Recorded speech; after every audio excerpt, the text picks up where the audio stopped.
ورحمۃ اللہ وبرکاتہ۔ دوستو، آج کی اس ویڈیو میں ہم بات کریں گے حضرت صالح علیہ السلام اور ان کی اونٹنی۔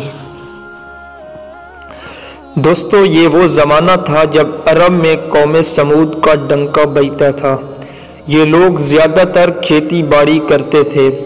اللہ تعالیٰ نے ان کی زمین کو بڑی زرخیزی عطا کی تھی، مٹی میں بڑی طاقت تھی، فصل خوب ہوتی، پانی بھی بہت تھا، لوگوں نے کنویں کھودے ہوئے تھے۔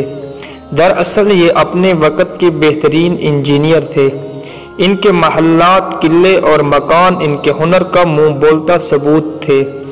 میدانوں میں بڑے بڑے محل تو ہر زمانے میں بنائے جاتے ہیں، لیکن قوم سمود کا حیران کن ہنر یہ تھا کہ یہ لوگ کسی مناسب پہاڑ کا انتخاب کرتے، پھر اسے تراشنا شروع کر دیتے، یہاں تک کہ پہاڑ میں مکان بنا ڈالتے۔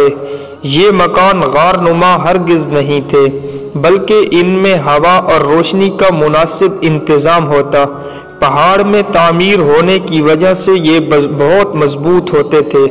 انہی خوبیوں کی وجہ سے پورے علاقے میں ان جتنا خوشحال اور طاقتور ملک کسی کا نہیں تھا، اور یہ خوشحال اور طاقت ہی کا گمنڈ تھا جس نے انہیں مغرور اور ظالم بنا دیا تھا، اور ارد گرد کی بستیوں پر ظلم کرنا ان کے لیے ایک کھیل کا درجہ رکھتا تھا۔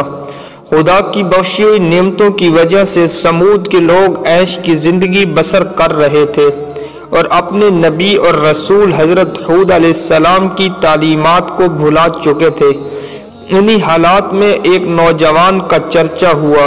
سرخ اور سفید رنگ اور لمبے قد اور مضبوط جسم کا مالک یہ نوجوان عام لوگوں سے الگ تھلگ رہتا تھا۔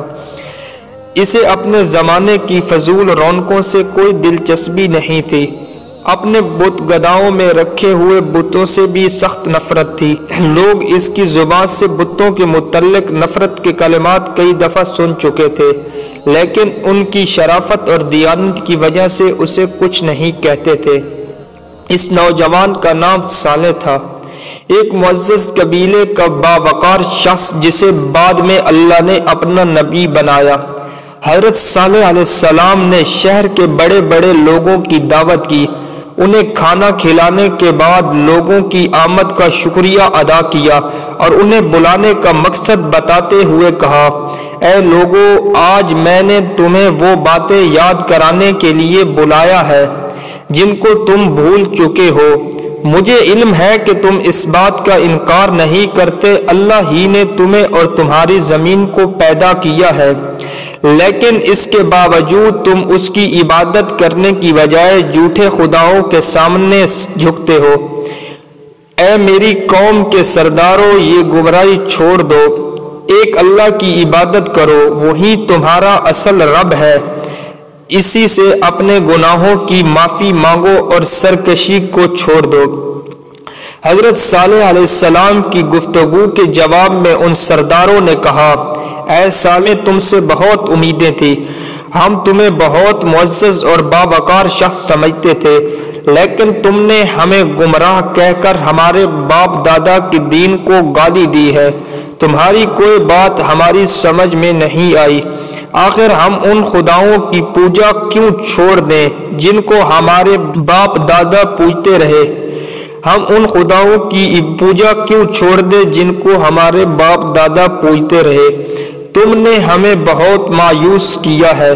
حضرت صالح علیہ السلام نے انہیں سمجھانا چاہا، لیکن وہ ناراض ہو کر وہاں سے اٹھ آئے، اور انہوں نے حضرت صالح علیہ السلام کو خبردار کر کے کہا، اگر انہی باتوں کو تو نے عام لوگوں میں کہیں تو نتائج کا خود ذمہ دار ہوگے۔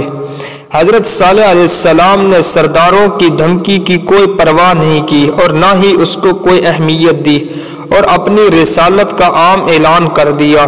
یہ خبر جنگل کی آگ کی طرح پھیل گئی کہ صالح علیہ السلام اللہ کے رسول ہونے کا دعویٰ کر رہے ہیں، اور انہوں نے اپنی قوم کو بتایا کہ وہ حضرت نوح اور ہود کی طرح رسول ہیں، اور ان کا انکار کرنے پر اللہ ان لوگوں پر عذاب نازل کرے گا۔ مگر طاقت کے غرور میں پڑے ہوئے سردار اور مذہبی لیڈروں نے لوگوں کو یہ کہہ کر تسلی دی کہ اگر وہ اللہ کی نافرمانی کر رہے ہوتے اور گناہوں کی زندگی بسر کر رہے ہوتے تو اللہ انہیں پورے عرب میں اتنی عزت نہ دیتا، ان کی زمینوں کو اتنا سرسبز نہ بناتا اور ان کے محلات اور پہاڑوں میں تراشے ہوئے مکان اتنے عمدہ نہ ہوتے۔